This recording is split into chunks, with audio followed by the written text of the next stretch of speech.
You hear that? Not really. Okay, good. My chair's a lot louder than it used to be. Did you hear that one? Yeah, that was like a little squeak type sound. Yeah, it's a squeak sound. Yeah, don't do that. Gotta take that out. I need to build some AI into this application to auto remove the squeak sound. Hello. Hey, what's going on? It's another exciting day in paradise. How is it? Is it crazy hot down there in Philly? It's not hot. It's just humid. Yeah. Like 300% humidity, if I guess. Yeah. That's what it is I here, think too. it's about the same, yeah. And by the way, that is the first time I've ever heard Philadelphia referred to in the same sentence as paradise, but... Oh, my God. Hey, Wow. We're aware of where we live. You know, the partners listen to this podcast, right? Well, are we recording? It's not just non-Philly residents that listen. Yeah, I'm always recording, man. That's the first rule. Your whole life you're recording? So we had our own little bit of tragic news here. We lost one of the Propelics chickens. No. Ned, you might be saying, why would Steve bring up a chicken at the opening of a podcast? Well, it's because it's been a theme, and they've come up in several episodes. I was going to say, have they been a guest on the podcast? That's important. And I like to think that they're sort of a beloved mascot of Propelics. Much like the Trump tax chicken, who, among some of us, is a beloved mascot. I don't know what that is, but it sounds like tax chicken. You don't know what about the tax chicken? Go Google it. Just right now. Don't tell people to Google tax chicken; they'll never come back. No, Trump tax chicken. Well, I mean, you can pause the podcast and check it and then come back. It's rule number 2: nobody comes back. You should know this stuff. You got to keep them locked in. You've got to hold them captive. You give them one call to action, and that's it. Right now, the call to action is keep listening. Don't shut it off. Everybody, welcome to Device Squad, the podcast for the mobile enterprise from Propelics. Device Squad, fighting crimes against enterprise mobility worldwide. Bad UI, frustrating user experiences, poorly conceived mobile strategies, we defeat them all. This podcast series will cover all aspects of enterprise mobility, including strategy, development, design, testing, and more. My name is Steve Brickman. I'm a mobile strategist and UX architect with Propelics. First, a brief history of the company. Founded in 2011, Propelics is a mobile strategy consultancy helping enterprises worldwide devise true mobile strategies and develop world-class mobile applications across all industry verticals. Propelics clients include large companies like Amway, Bright Horizons, Bank of Montreal, Dubai Airports, Family Dollar, DLL, Cintas, Merck, and many more. Propelics' menu of services includes 8 different mobile kickstarts, covering everything from mobile strategy and road mapping to MCOE to UI UX design to mobile testing strategy, along with soup to nuts app design development and support. Additionally, Propelics offers 3 homegrown enterprise mobile products. All right, so the chicken died, and the chicken was only a year old, and it was a very sad day for us here at the Brickman household. Because we got the chickens as therapy for my daughter, which sounds completely ludicrous, but it was and is still working. You know, she really loves these chickens. And the real reason why I mention it, because the other chickens, like, they barely seem to even notice that she was gone, which is very strange. But then again, what are they supposed to do? They're just chickens. What do I expect them to do? Like, they're going to sit Shiva for a week? In your house, they should be kosher chickens. They should sit Shiva. They're going to, like, cover up the mirrors in the coop, right? Well, the windows. They could rip a feather. They're going to block the window. Right. Who knows how a chicken grieves? Maybe. Yeah, exactly. And in fact, Jumbo has, like, new noises that she makes now. So maybe she's trying to, reach Marsha in the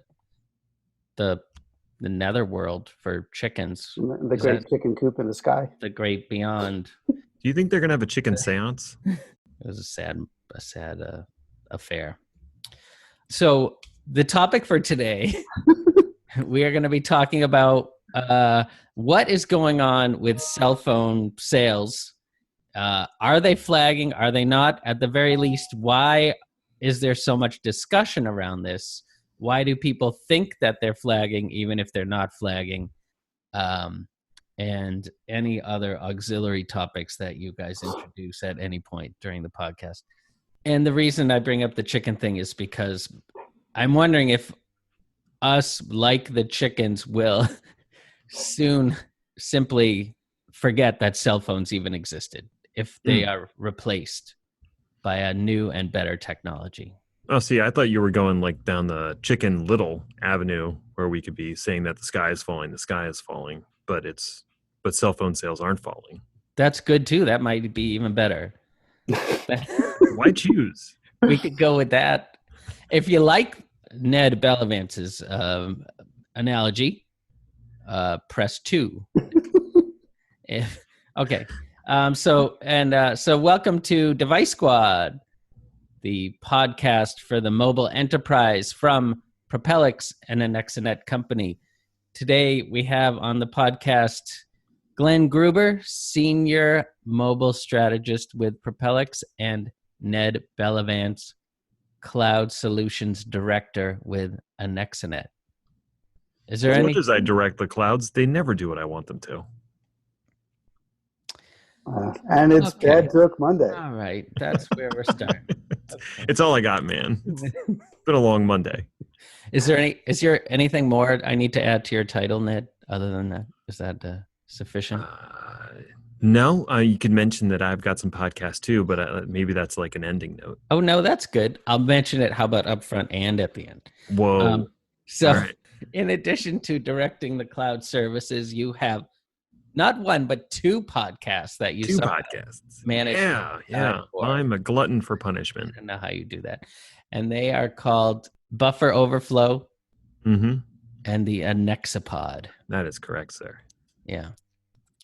And those are great. Those are both great. I think a little more technical than this one tends to be, but well, I don't know. Buffer overflow, it tends to get a little silly, much more so than an Exapod. Right. We haven't brought any chickens on the show yet, but the night is young. Well, that's kind of our claim to fame. So, don't mess. Well, I don't want to copy. Yeah. I'll just be inspired. Yeah, it's actually, Ned, what you may want to think about is bees.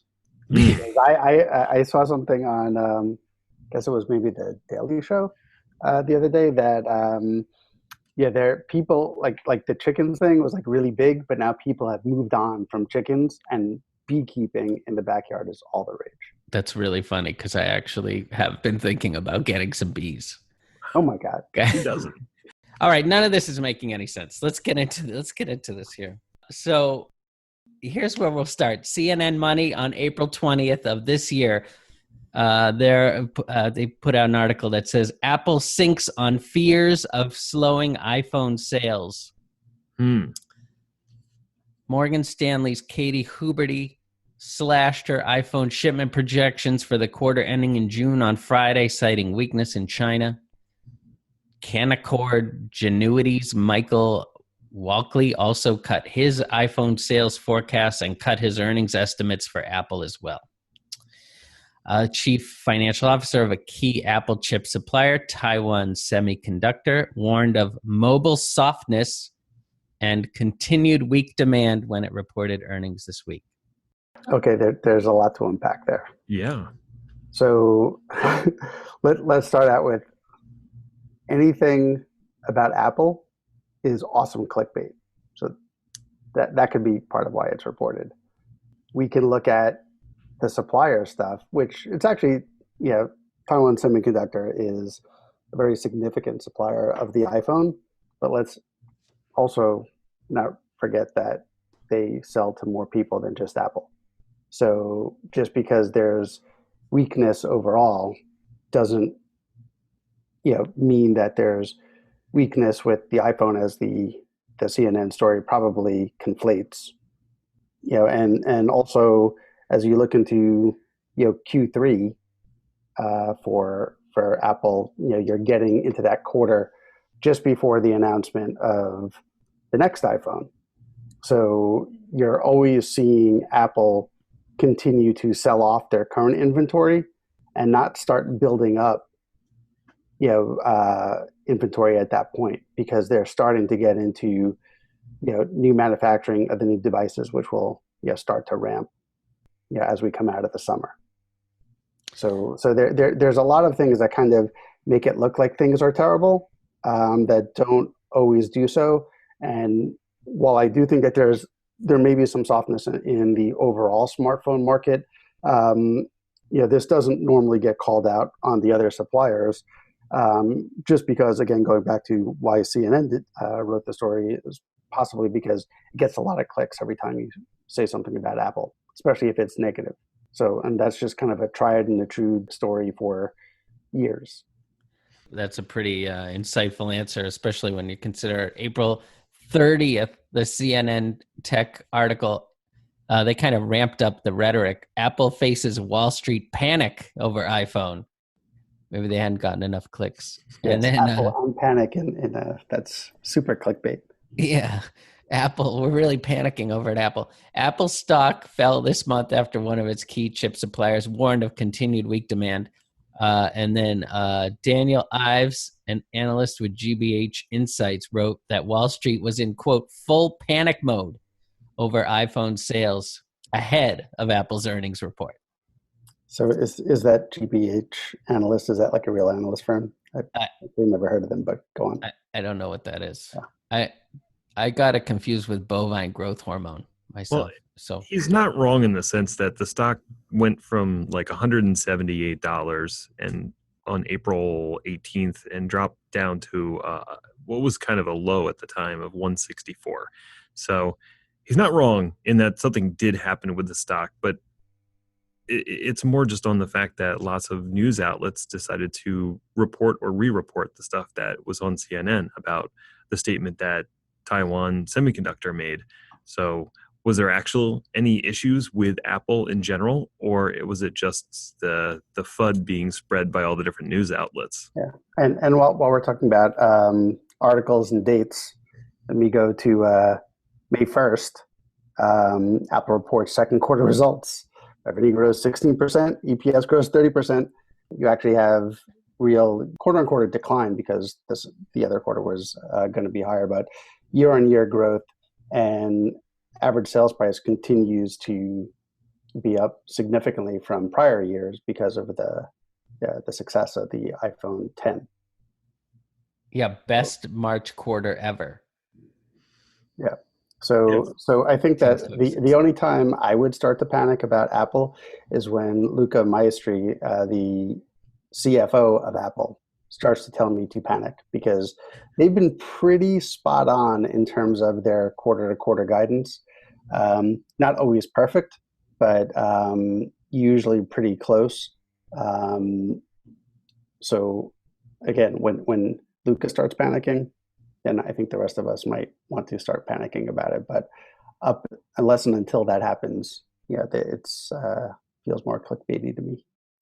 Right. And in terms of how they do report their results, I'm not sure. I didn't look this up, but do they actually report out phone sales specifically, or just devices in general? So inclusive of iPads and their watch and everything else.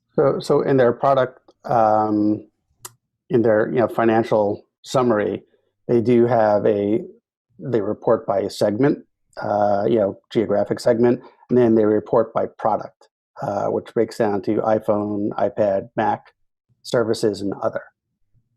So the iPhone on a units basis, year on year was up 3%, and revenue was up 14%. Again, just showing the strength in average sales price because of the iPhone 10. Okay, so that doesn't sound like a decline.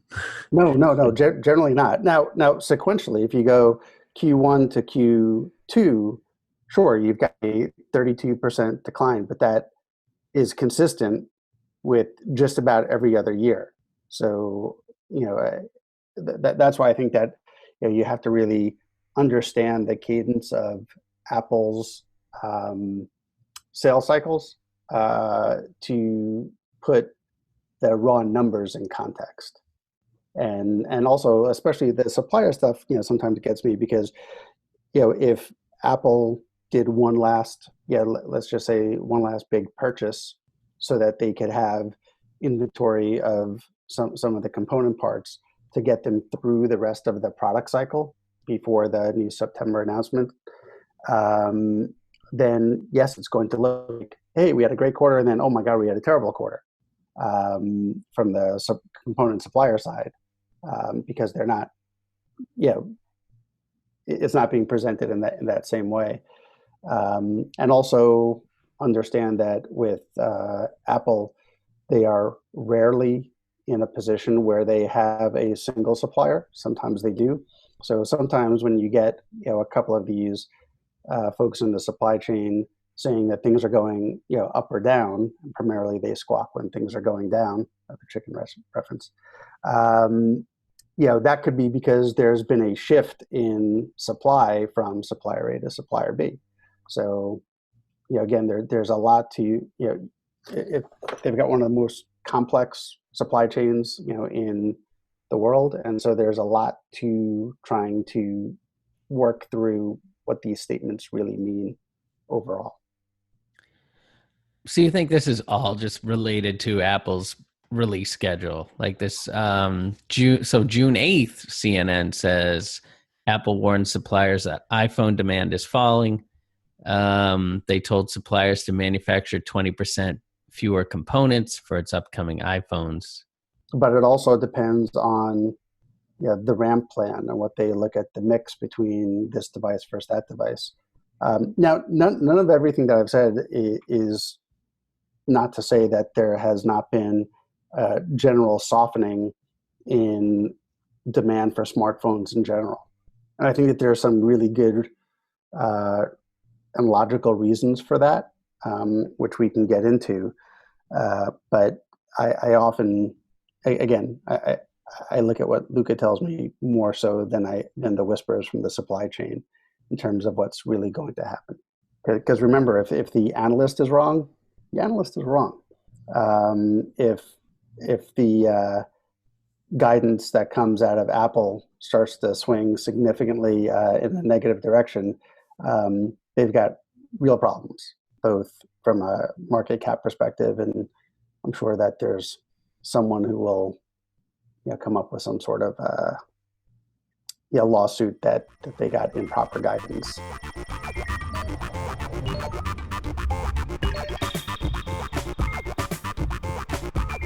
What if, smartphone demand is decreasing?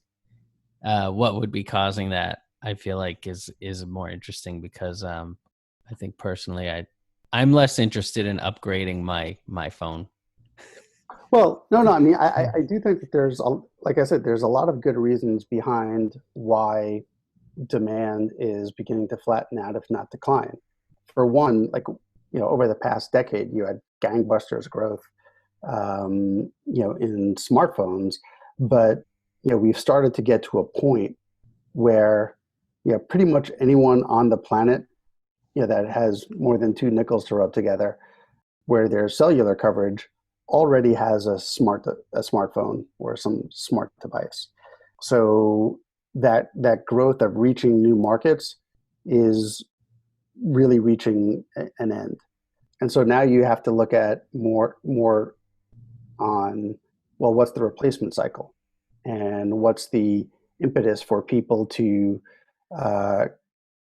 buy the next brand new phone? I mean, some people will do it for the fashion aspect. Some people will do it because they want the latest and greatest. But that's the minority, not the majority of the market. I think that you do have issues where the devices are, they're so powerful that they're good enough for what a lot of people do. And Right. so you see people stretch from, the 2-year cycle, which, we're used to a longer ownership cycle.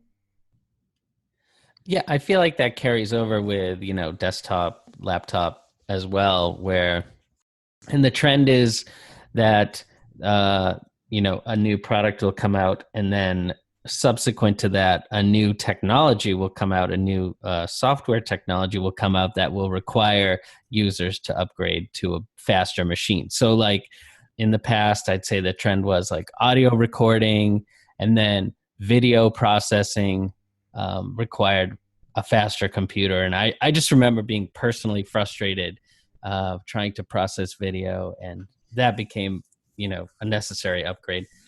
So with the phones, I imagine the same thing, and they just have to keep coming up with new technologies to make our phones not be fast enough to process them anymore. And I think the latest one has got to be it's got to be like AR, right? Augmented reality. I mean, Right. Will that be the killer app that everyone needs to upgrade their device for? Or is AR a different device category that's going to emerge that will be in addition to your phone? Because, I mean, there was a time when tablets were not really a device category. And to a certain degree, the iPad sort of invented that niche and kept it strong. And other competitors have obviously come into the tablet market. But for all intents and purposes, that's a product segment that Apple just willed into existence. So is AR another opportunity to will a new device category into existence? So yeah, I just want to rewind it a little back to yeah, the presupposition that we've saturated the existing market with smartphone devices. And I think, Glenn, you mentioned that anybody who has 2 nickels to rub together has probably already purchased a smart device, provided that they have cellular coverage.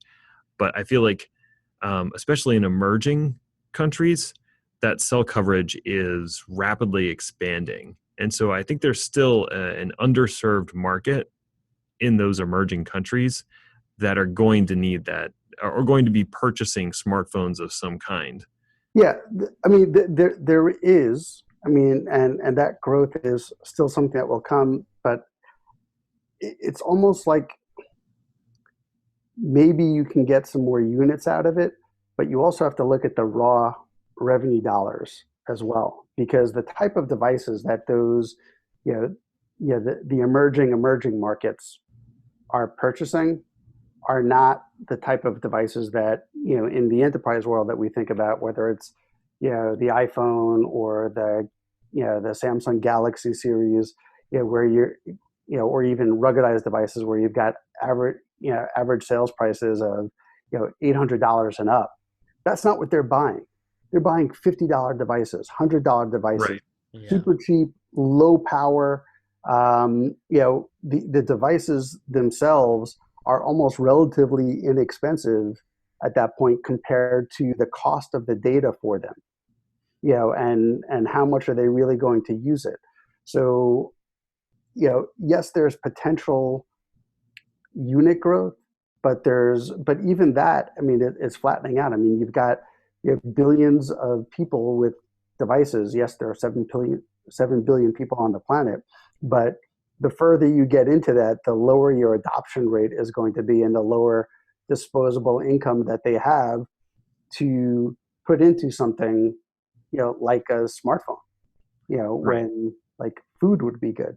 Yeah. Yeah. So Generally speaking, food before smartphone. yeah, so that's why I Water. say that we're getting, towards the top of this asymptotic curve of overall smartphone growth, because there's less and less people, who are going to buy devices that are going to be moving the market revenue needle. Right. So that's one piece of it, and also those people in, that next billion or next 2 billion people don't have the same requirements from a data or processing perspective, again, to purchase the latest and greatest. They can look at someone who, you can go from the 2-year cycle. Maybe they can deal with a 4-year cycle because they're just not pushing the device far enough for it to matter. Look at I'll look at my parents. They happen to get new phones every couple of years because that's kind of what AT&T has tricked them into doing. But like my mom plays Bubble Buster and stuff like that. Like it's she checks her email. Like she's not doing the types of things with her device that scream to say that you need to upgrade now. So I think that's another reason why you see this stretching of the device upgrade cycle. And then another thing that I think maybe not a lot of people necessarily think about, but a big reason why the cycle has also stretched out is the way, at least in the US, that we've changed how we buy cell phones. Like I said, my parents are tricked in, almost, quotes, tricked into getting a new device every 2 years because they're used to, being on a 2-year contract. Like that's not how you buy phones anymore. Yes, you can get them financed over 2 years, but then you can keep your phone or you can buy your phone outright, from the beginning and not have to have that part of your monthly bill to Verizon or AT&T or T-Mobile or Sprint. So because the way that you pay for the device has changed, your incentive to upgrade is completely different. Because after the 2 years, you can just hold onto your phone and just now go down to paying your data rate. Think about it like if you purchase a car, you can lease and you've got a $399 payment every year till the end of time, because you're constantly releasing a new device. Or if you buy a car, maybe you pay it off after 4 years, but you keep it for another 4 where you don't have those payments. So I think the financing of the devices has also changed that upgrade cycle. Yeah, there's also the idea that at least with the new iPhones, they're just too expensive. That could be inhibiting sales as well. It could be, but they're still selling a lot of iPhone 8 and 8 Pluses. But the iPhone 10 is definitely the number one selling iPhone. And again, if you look at the increase in the average sale price for Apple, you can see that in that, that's gone from, I don't know, something around $650 to about $750. And that's only because people are buying more of the expensive phones and less of the cheaper phones.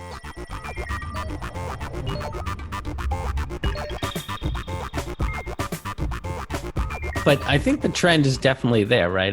February 7th, seen that article that China's phone sales fell 4.9% in 2017, and that the market slid 15.7% year over year last quarter. And then CNN, again, from April 27th, Chinese smartphone sales suffer biggest decline ever, plummeting more than 21% in the first quarter of 2018 compared with the same period last year. Yeah, but again, let's try and then segregate the conversation between, we started out talking about, Apple performance versus market performance. So it is, both Apple having, flat, say flat-ish sales and the market declining overall.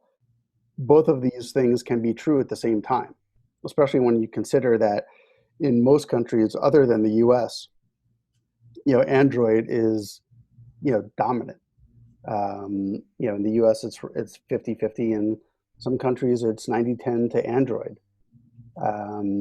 And a lot of the Android users are, especially depending on what country you're talking about, are not buying the most high-powered phone. They are buying that, $100, $200, $300 device, and those are the same people who are not really pushing that device to its limits and therefore are are able to hold on to it longer. It's not like when we see declining smartphone sales that people don't have phones anymore. You just have the same phone longer. Right, and those devices that the lower end market is buying. I mean, Android even came out with a version, or say Google came out with a version of Android called Android Go that specifically targets those type of devices. So, yeah, it's a big market segment. But like you said, if those devices are $50 or maybe even less, the ratio of how many units you have to ship to have the same revenue is like 8 to 1. Exactly. And it, again, not everyone is doing swimmingly. There was just an article in the journal. What date was that? Yeah, it's just like July 5th, just talking about Samsung having lower operating profit growth, came in short of expectations. But to me, the stunning thing there is that the Galaxy S9 series is down about, if I recall correctly, about 40% versus the level of sales, and that's their flagship phone, obviously, of when the Galaxy S7 came out. So, not everyone is growing at the same pace. Right. So let's say a new technology comes out. I'm going to stick with AR and we don't have to look like a cyborg. We don't have to wear some kind of giant device on our face. And somehow we're able to, have this digital layer with us all the time, which is both great and frightening. I mean, how quickly are people going to dump cell phones? Is this going to be like, Well, how quickly did we adopt them? Yeah, exactly. Think about it. The iPhone came out in 2007. So the concept of a real modern, indispensable smartphone, I mean, it took a few years to ramp up. So let's say it's less than a decade old. The idea that we all have this little glass screen that we stare at, several hours a day instead of a larger glass screen, that's a fairly new concept. And it might be the sort of thing where that only keeps going for another 5 to 10 years before a newer innovation like AR completely replaces the concept of a smartphone with something that, we'd be stressed to, or it'd be difficult to imagine exactly what that interface would look like. In the same way, it would be hard to imagine what modern smartphones would look like in the year 2000. And then assuming that does happen and let's say it experiences rapid adoption like smartphones did, is there going to be like another cultural divide? Before I say yes or no, what do you mean? Yeah. If you could sort of pick that apart a little bit. Well, where like countries that are still adopting smartphones are now a whole device behind. I think they might just leapfrog it in the same way that a lot of those markets never went through the process of buying a full desktop PC or a laptop and just skipped straight from no internet service, no phone service to having a smartphone. They might leapfrog the next technology, or if it's affordable enough, skip smartphones and go straight to that. Yeah, I think there's so much to know about how quickly folks can drive down the cost curve from a manufacturing perspective, because you're talking about some significantly newer technologies. You're talking about miniaturization at even yet another level than what we did with, actually the phones got larger when you went from flip phones to smartphones.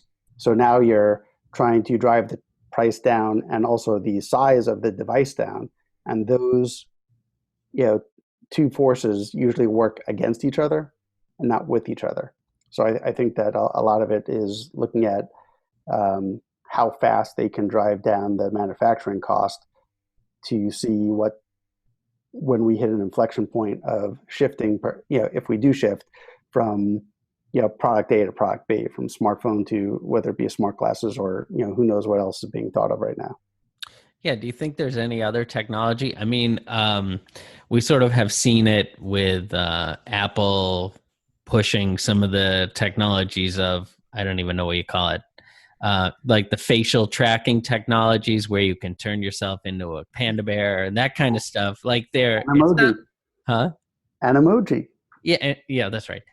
Yeah. It sounds like they're really starting to reach for a new technology that will require people to buy faster phones, even if it's not an essential technology like video processing.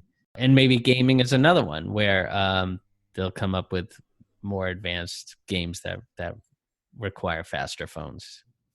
Yeah, I mean, I think things like what you're seeing with the sensor bar, otherwise known as the notch area, which is pretty much a mini, Microsoft Kinect.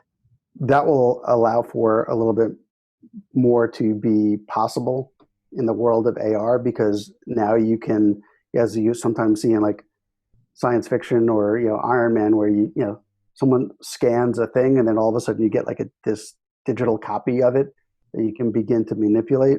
So now you're leading into AR and mixed reality, but you need a mechanism to be able to read that physical object to digitize it. And the however many little dots of light that come out of that sensor bar to track and map not just your face in 2D but in 3D can be used for doing a lot more. It's actually, I believe, during WWDC when they were talking about the next generation of AR kit, the sensor bar is the first part of it. Eventually maybe you'll have one that actually faces the other direction to you, so that as you're looking at things, you can map them. But they are doing some really good work just using the rear-facing camera that we have to be able to map the environment in which you're at. So not everything will require the sensor bar, but that's something that you would need. And potentially, I forget who I heard saying something about this, but the sensor bar, if you could make it really small enough, would be fabulous if it could fit in the part of the glasses that are on the bridge of your nose, because that's a perfect spot for it. Right. It wouldn't look super ugly. That could be the prism by which the device can kind of experience the world. Then you've got a lot of potential, but then you also have to get the silicon small enough and deal with power management so that the AR glasses or whatever will last long enough for all this to be of utility. Because when you're taking in all that data, you've got a lot of processing that needs to go on in the device to make sense of whatever it is seeing. I mean, I think that there's also things you probably need to take a look at how, Apple launched the watch originally, was it 4 or 5 years ago now? At first it was wholly dependent on the iPhone to do all of the data processing that went on. It was just really more of a view to what the phone could do for you. And then more and more, the chipset in the watch got faster. They were able to release more of the processing and the functionality to the watch itself. And now with the Apple Watch 3 with built-in LTE, you can't do everything that you can do on the iPhone, but it's a lot more of a standalone device than it was when the watch was first released a few years ago. It's some really amazing technology that's in an incredibly small footprint, and I think that it's going to be used more and more. Like a lot of times, you just see these things that are test beds for that they've got a vision going out for a few years of what they're going to do, but at the beginning you're only seeing the most simplest things that it could possibly do. Right. And in future years, we'll see more maybe in iOS 12 and 13, 14, just greater capability that the same, functional piece of tech is going to be able to do just via software. Right. So, I mean, if we think about sort of what are the components of a modern smartphone and what takes up the most real estate, I mean, today it's the battery. Takes up what, like 90% of the phone or something. And then it seems like the lenses and speakers actually have to take up a decent amount of capacity.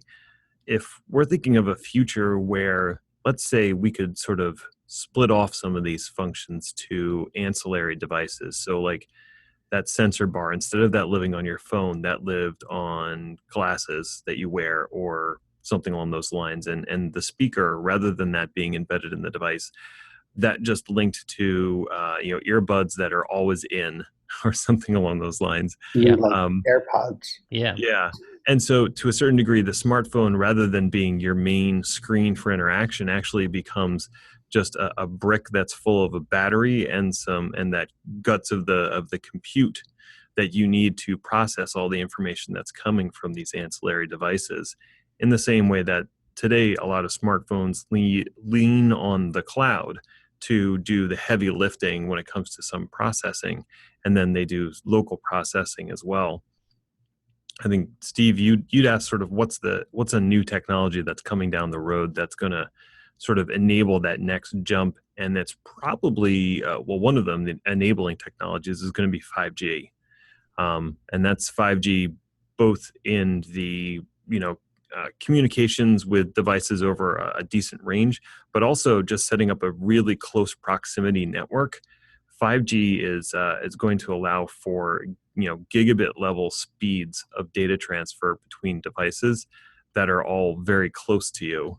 So that interaction between something that's sitting on the bridge of your nose and something that's sitting on your wrist and something that's tucked in a pocket could all be transmitting information at gigabit plus speeds and sort of enable that separation out of devices.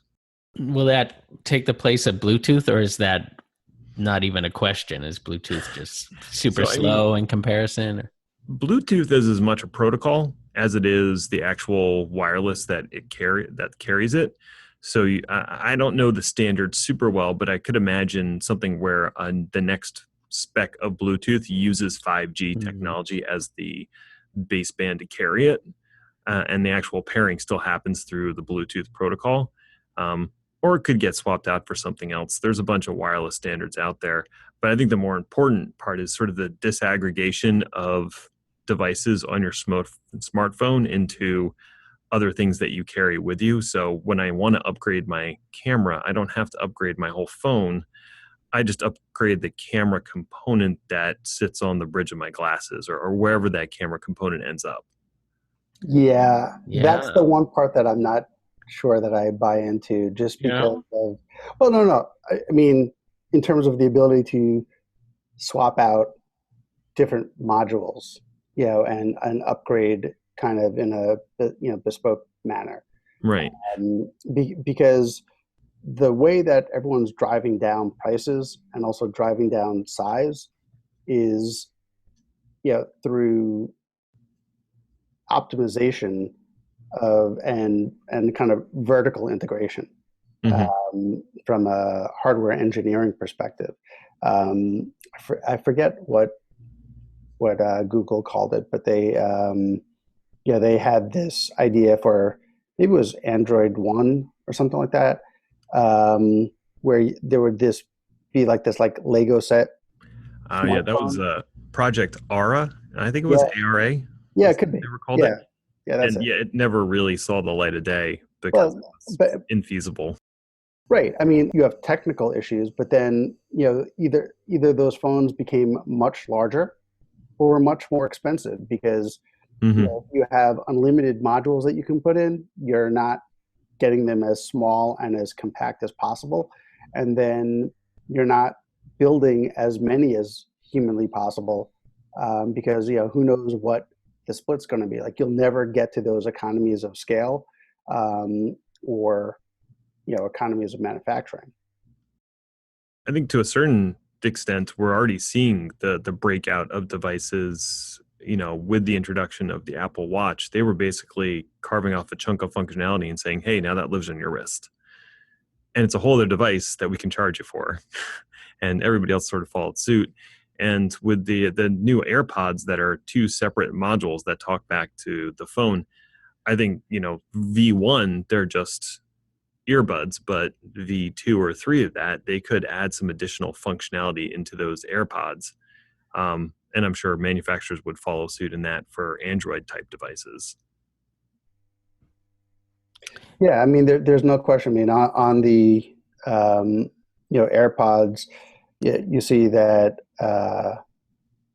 everyone, Jabra, Samsung, B&O, like Bose, everyone's creating like that version of true wireless where there's no connection between you don't need that wire between the two earbuds.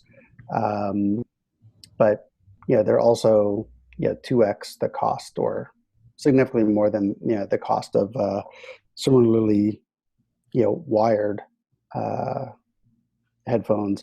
But that's definitely a direction that you're going to go. I totally see that there's more to it.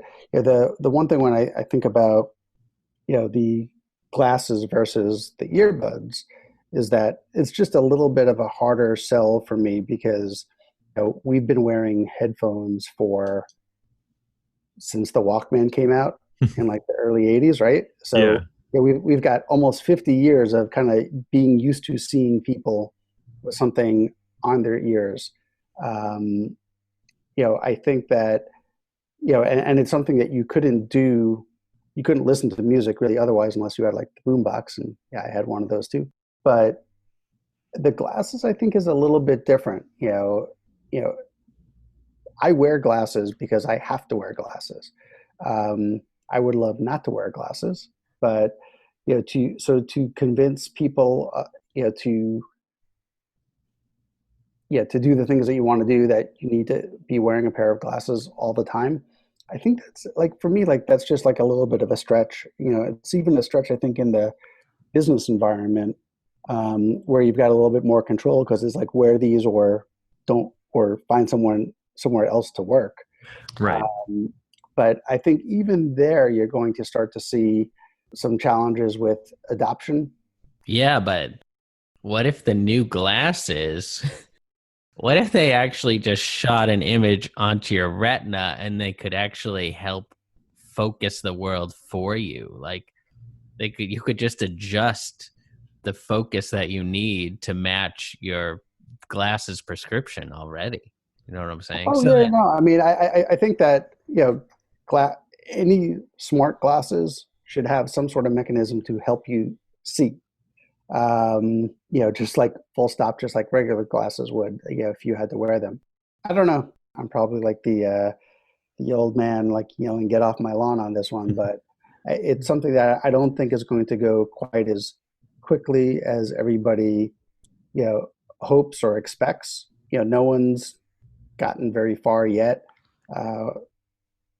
So yeah, I'm just still a little skeptical. I do see people having more devices and, like we've been talking about, but I think that the path towards the full replacement of the smartphone is a really long path.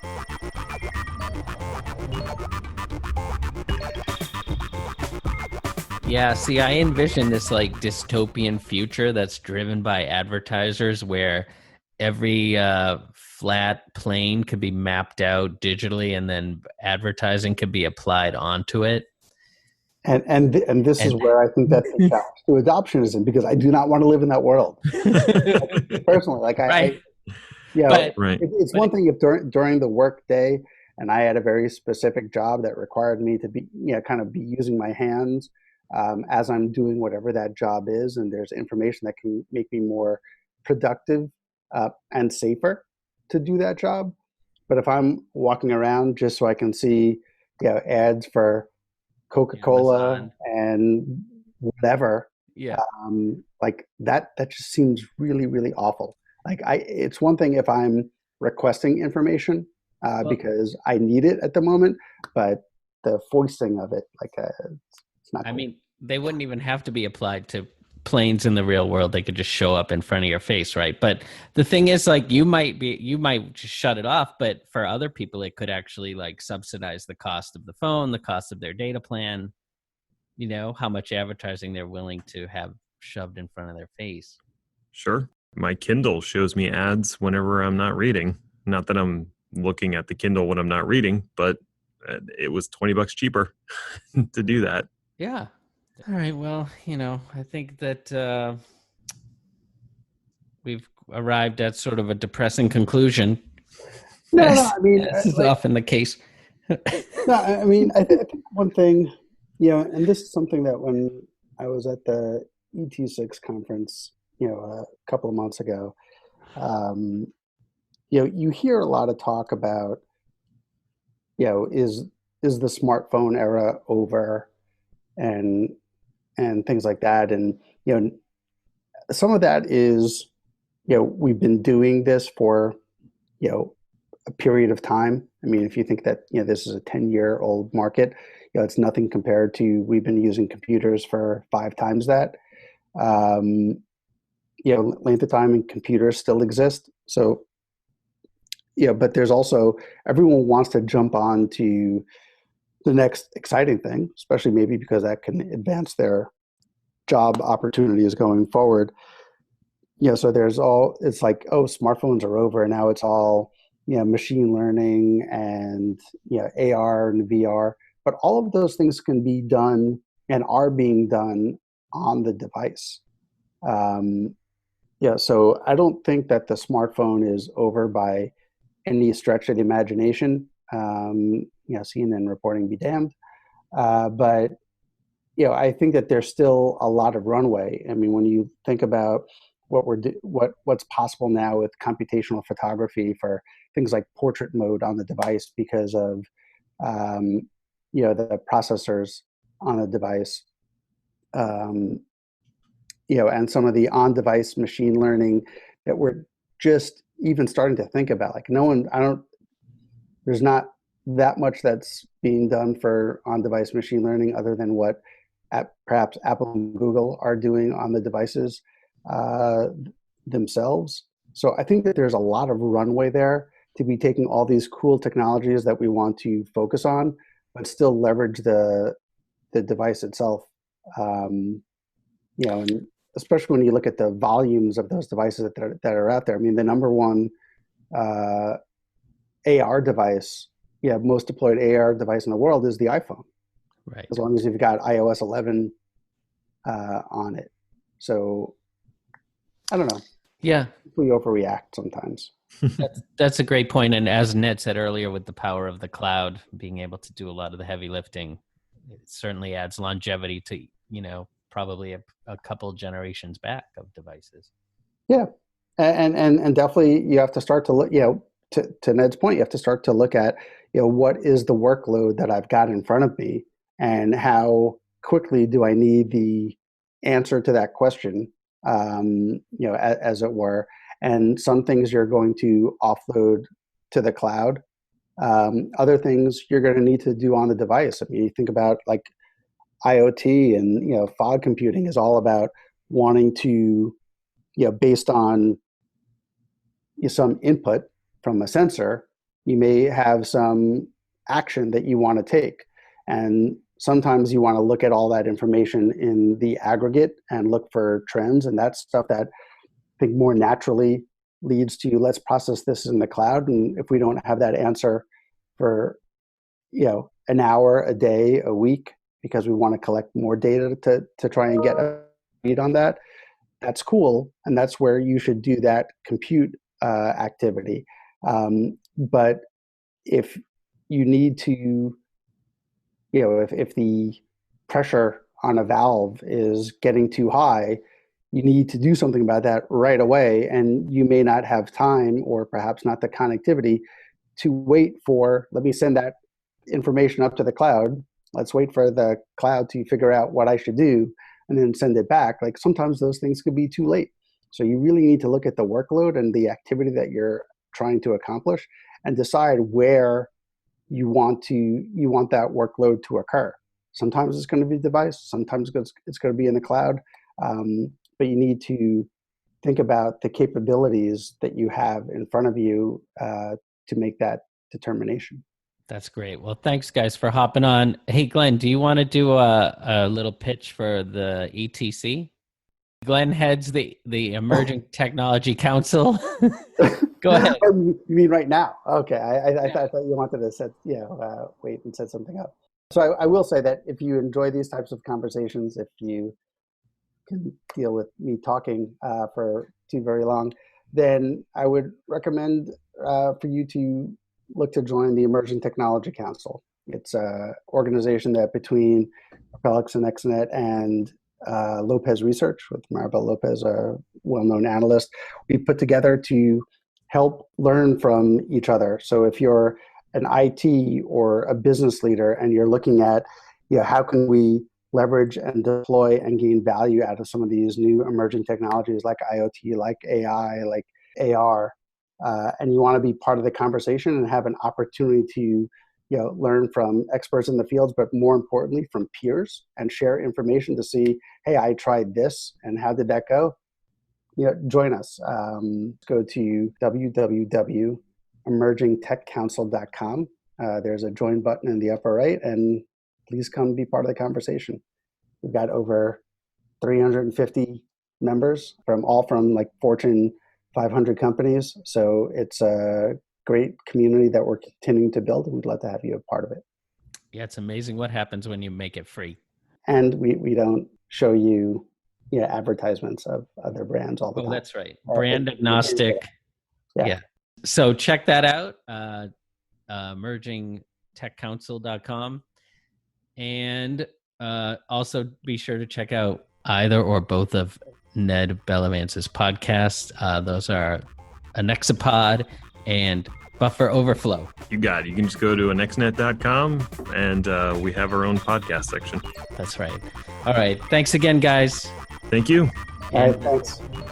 And thank you for listening to another episode of Device Squad, the podcast for the mobile enterprise from Propelics and the Anexinet company. All right. Bye-bye, everybody.